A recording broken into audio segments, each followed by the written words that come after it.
আজকে কেন এখানে বিক্ষোভ করা হচ্ছে জানাবেন? এখানে আমাদের প্রশাসন থেকে বলা হয়েছে যে 19 থেকে 20টা মাত্র লাশ নাকি মানে লাশ পেয়েছে, তারা মারা গেছে। কিন্তু আমরা মাইলস্টোনে তো পড়ি, আমরা জানি প্রত্যেকটা সেকশনে 30 থেকে 35টা বাচ্চা পড়ে, যেখানে আমরা দেখতে পাচ্ছি যে 2টা ক্লাসের কিছুই অবশিষ্ট নাই, একদম সব পুরো ছাই হয়ে গেছে।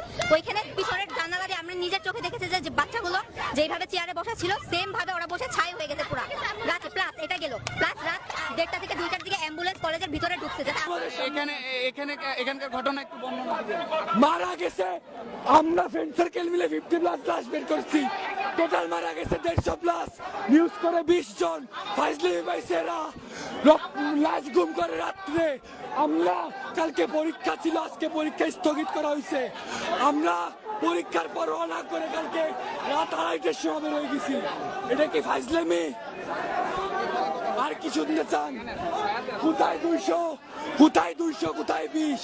আমি কেন আমার টিচারদেরকে হাত তুলতে, এটার জবাব আমি চাই। মৃত্যু সংখ্যা নিয়ে বলছেন আপনারা, মৃত্যু সংখ্যা অনেক বেশি যেটা ঘোষণা করা হয়েছে, আপনারা কি মনে হয়? এটা ভুয়া, এটা ভুয়া। মৃত্যু 250-র উপরে, মৃত্যু 250-র উপরে। আপনার আহত আছে 300+, সেখানে বলা হয় 50 জন। কিভাবে? তাদের বিবেক বুদ্ধি আজকে কোথায়?